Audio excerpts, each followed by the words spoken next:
This is Musto0063 working along to the next stage in the Let's Play Perfect Run project of Mega Man 3. And if this time you somehow managed to guess which Robot Master I was going after next, based off of anything I said at the end of my last video, well then surely you had to have made some giant intuitive leap. Maybe you guessed based on the fact I repeated my sign up from the Snake Man video, i.e. said something twice, and that there were two of Gemini Man. See, now I'm just making stuff up. Anywho, this is Gemini's stage. It's all bright and shiny, but unlike in Flashman's stage, the floor is not slippery. The first screen's pretty long.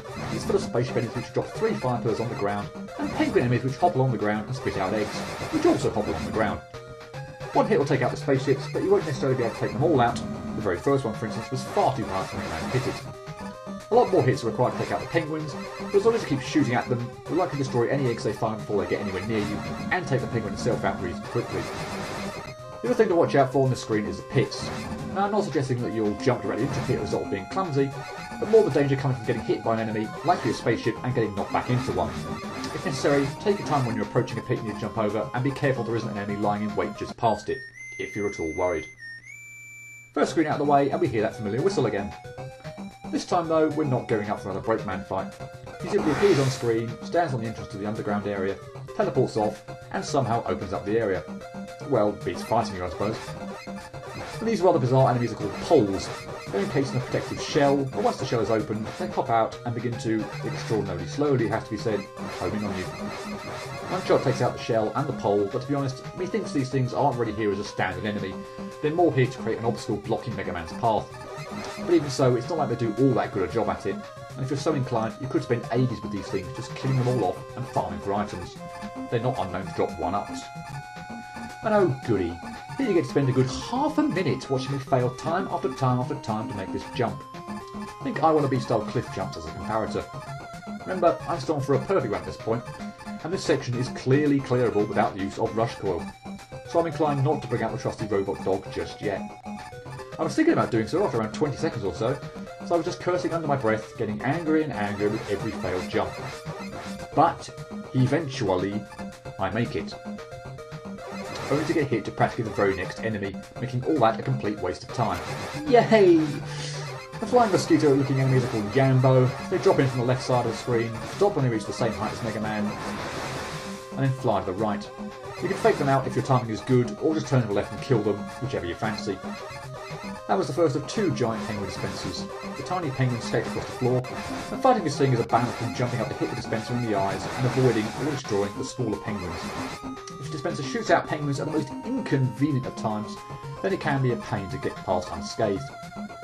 Now here we actually are forced to bring out Rush. Mega Man cannot quite make this jump on his own. Unlike back in Crashman's stage, I'm a little naughty here.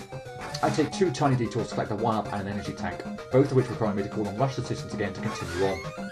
Clearly I figured that now since I've taken damage on this stage, I was no longer on for a perfect run, but still, it's not like I really needed either of the items, and I probably shouldn't have bothered.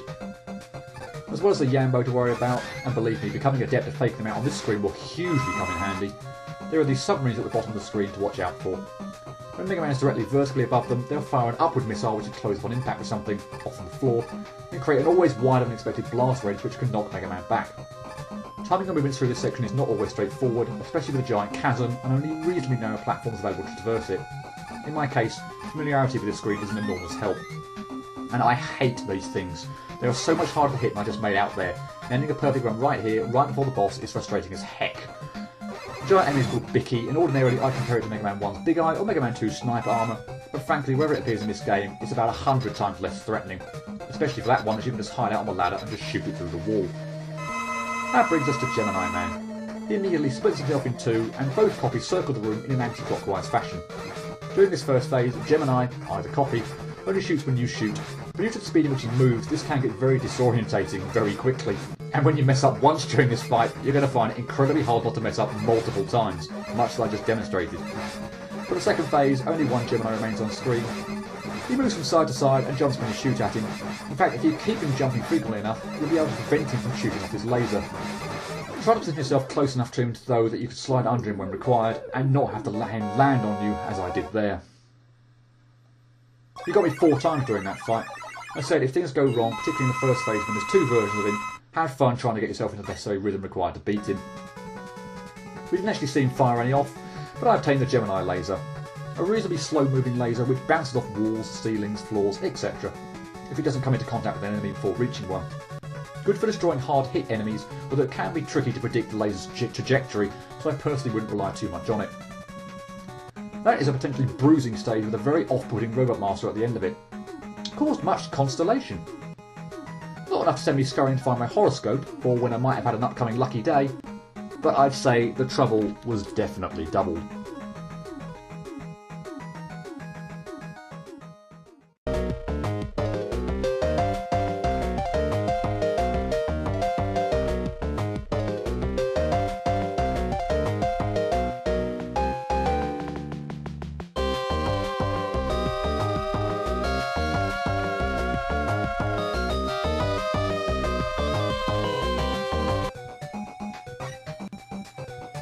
Glad he decided to hang around for the perfect run. I can't say that the first screen passed without incident.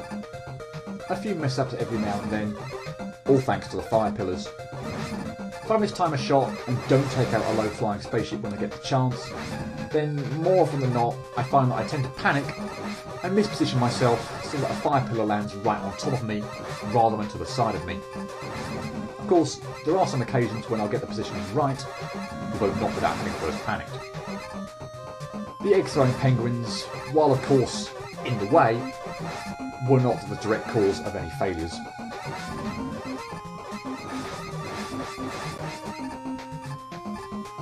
Now if you only just start to slide as you scroll off the screen, you can get a little bit closer to Brakeman here. Not that it makes any difference whatsoever.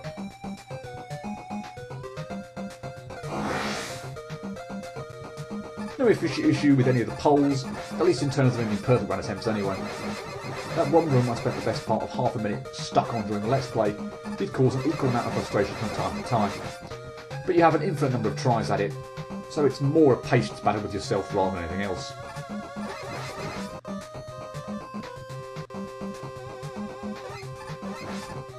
And as you can see here, I'm having a jolly fun time with things again here. Although on this occasion, it did only take around 10 seconds this time to pull off the jump. The penguin dispensers were probably the enemies that ended the most runs, on the stage anyway.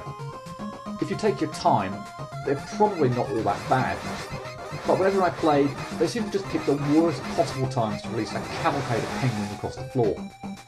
Perhaps I was trying to be too greedy though and take these things out quicker than I ideally should be, but whatever. They were a nuisance all the same.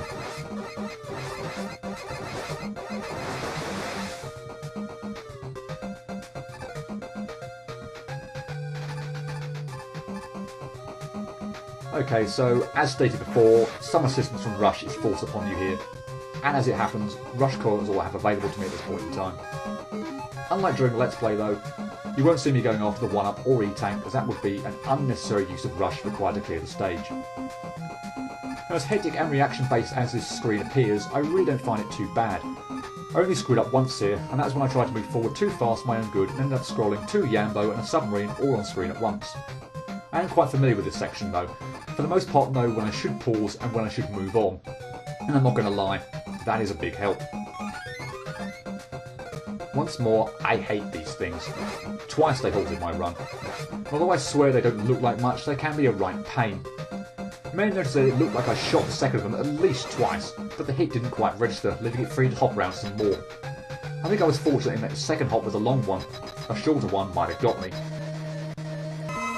As you saw, the fight with Gemini has 2 phases. The strategy of dealing with Gemini's first phase is simple sounding, but as you saw during the Let's Play part, can easily go wrong. Try to get to the middle of the screen and shoot either copy as it's moving towards you from the left-hand side. As you shoot, Gemini will shoot back at you, so jump over his pellet shot and him at the same time. The trick is not to shoot when both copies are on the ground, as then both will shoot at you, and jumping over 2 pellet shots and a copy of Gemini is much trickier. As for the second phase, once he's down to half health, keep Gemini jumping and he won't even have a chance to fire his laser at you. If he does, it's not the end of the world. It's very dodgeable provided you're not standing right next to him when he fires it, but when it starts bouncing all around the room, it is at least one extra thing to have to pay attention to, and it can be very easy to lose the flight of it.